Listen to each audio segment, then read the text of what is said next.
नमस्कार। क्या कुछ दिनों से आपके पेट में दर्द रहता है? क्या आपका वज़न कम हो रहा है, जिसके लिए आपने कोई एक्सरसाइज़ या डाइट वगैरह का यूज़ नहीं किया हो? क्या आपको बार-बार मोशन लगता है और जब भी आप जाते हैं तो ऐसी फीलिंग आती है कि मोशन क्लियर नहीं हो रहा और दोबारा काफ़ी देर तक बाथरूम में आपको समय स्पेंड करना पड़ रहा है? क्या आपके मोशन में कभी ब्लड गया है या काली रंग की मोशन आई हो? अगर इनमें से किसी भी सवाल के जवाब में आपने हामी भरी है, तो ये वीडियो आपके लिए है। नमस्कार, मेरा नाम डॉक्टर निशांत है और मैं एक गैस्ट्रोसर्जन हूँ और आज का वीडियो कोलन कैंसर पे है। कोलन कैंसर एक बहुत ही गंभीर समस्या है और ये one of the most common cancers हैं पूरे विश्व में, सिर्फ इंडिया में नहीं। पर इंडिया में जैसा मैंने पहले भी बताया है, हमारी हेल्थ केयर सिस्टम की रीच उतनी अच्छी नहीं है, हमारे स्क्रीनिंग प्रोग्राम्स उतने अच्छे नहीं हैं। इसीलिए ये देखा जा रहा है कि जहाँ पूरे विश्व में कोलन कैंसर के कारण जो डेथ्स हैं उनके नंबर्स कम होते जा रहे हैं, क्योंकि वहाँ वो कोलन कैंसर अर्ली स्टेज में पकड़ लेते हैं। हमारे यहाँ पे ये डेथ्स के नंबर बढ़ते जा रहे हैं। और दूसरी अलार्मिंग सिचुएशन ये है कि आज के डेट में इंडिया के अंदर काफ़ी यंग पेशेंट्स में कोलन कैंसर देखने को मिल रहा है, यानी कि जो 50 से नीचे हैं। Usually colon cancer older age group को अफेक्ट करता है पूरे विश्व में। तो सिम्टम्स मैंने आपको बता दिए हैं। अगर आपको इनमें से कोई भी सिम्टम्स आप फेस कर रहे हैं तो पैनिक मत करिए। ज़रूरी नहीं है कि आपको कोलन कैंसर है, पर यस, इसके बारे में अवेयर होना या अवेयरनेस रखना बहुत ज़रूरी है कि अगर कोई बीमारी है बड़ी तो उसे हम समय पे पकड़ सकें। तो जैसे मैं बता रहा था, अगर आपको ऐसे सिम्टम्स हैं तो आपको तुरंत अपने डॉक्टर से मिलना चाहिए। प्रेफरेबली जो गैस्ट्रो का जो आप देखते हैं, जो गैस्ट्रोएंटरोलॉजिस्ट हैं, जो कोलोनोस्कोपी करते हैं, उनसे मिलना चाहिए। और ऐसे पेशेंट्स के लिए सबसे अच्छी बात यह है कि कोलन कैंसर को रूल आउट करने के लिए बहुत ही बढ़िया टेस्ट है, जो बहुत कम कैंसर्स में ये सुविधा है, क्योंकि हम डायरेक्टली उस ऑर्गन को पूरी तरह देख सकते हैं, और वो टेस्ट है कोलोनोस्कोपी। कोलोनोस्कोपी में क्या करते हैं कि एक लंबी सी ट्यूब होती है जिसके एंड में कैमरा होता है, और वो आपके मोशन के रास्ते बॉडी में इंट्रोड्यूस किया जाता है और वो आपके पूरे कोलन को देख सकता है। और इसी टेस्ट में अगर कहीं पर कुछ ट्यूमर या कुछ किसी तरह के वैसे कुछ जो और लीशंस हैं जो ब्लीड कर रहे हैं वो दिख जाते हैं, तो उनमें से बायोप्सी भी की जा सकती है। कोलन कैंसर इतनी रिसर्च है उस पे और इतने सारे ट्रीटमेंट्स हैं कि अगर समय पे कोलन कैंसर को पकड़ लिया जाए तो सर्जरी और दवाइयों द्वारा पूरी तरह क्योर हो सकते हैं मैक्सिमम पेशेंट्स। प्रॉब्लम इंडिया में यही हो जाती है कि पेशेंट्स अवेयर नहीं हैं और बहुत लेट प्रेजेंट करते हैं। इस टाइम पे कोलन कैंसर जो है अपनी जगह से और जगहों में फैल जाता है, जिसको मेटास्टेसिस बोलते हैं। किसी को कोलन कैंसर के साथ लिवर में भी ट्यूमर आ गया है, लंग में भी ट्यूमर आ गया है, या और दूसरे ऑर्गन्स में इफेक्ट हो गया। ऐसे केस में उन पेशेंट्स की ट्रीटमेंट में थोड़ी प्रॉब्लम आती है, इलाज में दिक्कत आती है, लेकिन हायर स्टेजेस में भी काफ़ी ट्रीटमेंट पॉसिबल है। लेकिन जैसे मैंने बताया, अर्ली स्टेज में आएंगे तो काफ़ी अच्छा क्योर मिल सकता है। इसके बाद कुछ लाइन मैं इनके बारे में बताऊंगा कि कोलन कैंसर को प्रिवेंट करने के लिए आप क्या कर सकते हैं। देखिए, कोलन कैंसर हो या कोई भी कैंसर हो, कोई स्ट्रेट फॉरवर्ड उसके लिए कोई ऐसी कोई चीज़ नहीं है या कोई हैबिट नहीं है जिसको आप नहीं करेंगे तो वो कैंसर नहीं होगा, या करेंगे तो वो हो जाएगा। बट कॉन्ट्रीब्यूटरी फैक्टर्स होते हैं, क्योंकि ये बहुत ही कॉम्प्लेक्स सिस्टम है।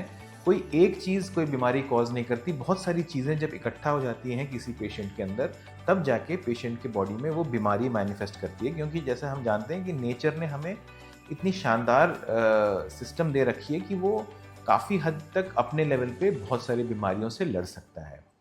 तो कुछ तो मॉडिफाइबल फैक्टर्स होते हैं हर बीमारी में, और कुछ नॉन मॉडिफाइबल फैक्टर्स होते हैं। नॉन मॉडिफाइबल होते हैं जिनके बारे में आप कुछ नहीं कर सकते, जैसे आप किस फैमिली में पैदा हो रहे हैं, उसमें कैंसर के रिस्क कितना ज़्यादा है, किस एरिया में पैदा हो रहे हैं, किस तरह का खान पान करते हैं। खान पान एज इन की एक प्रॉपर एक सोसाइटी की एक डाइटरी पैटर्न है, या किस एनवायरनमेंट में वहाँ पे किस तरह के कार्सिनोजेंस या कैंसर कॉजिंग वहाँ पे आपकी एक्सपोजर्स हैं। ये सब चीज़ों पे काफ़ी हद तक हमारा कंट्रोल नहीं होता, इसीलिए इनको हम नॉन मॉडिफाइबल फैक्टर्स कहते हैं।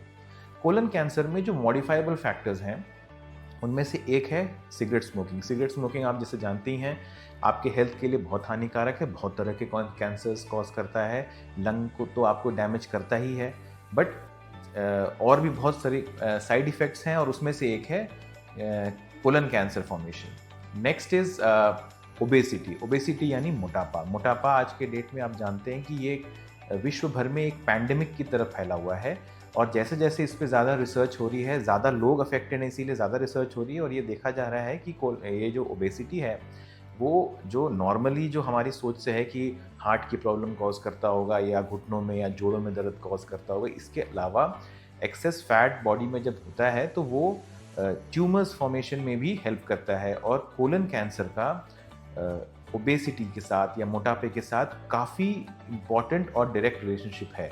तो अगर आप मोटे हैं तो आपके कोलन कैंसर का रिस्क बहुत ज़्यादा बढ़ जाता है। Next is sedentary lifestyle. Sedentary lifestyle मतलब आप कोई एक्सरसाइज नहीं करते और ज़्यादा एक्टिविटी नहीं करते, और देखिए वो और ओबेसिटी भी लिंक्ड है। अगर आप एक्टिविटी नहीं करते हैं तो मोस्टली आप काफ़ी ओवरवेट भी होने के चांसेस हैं आपके।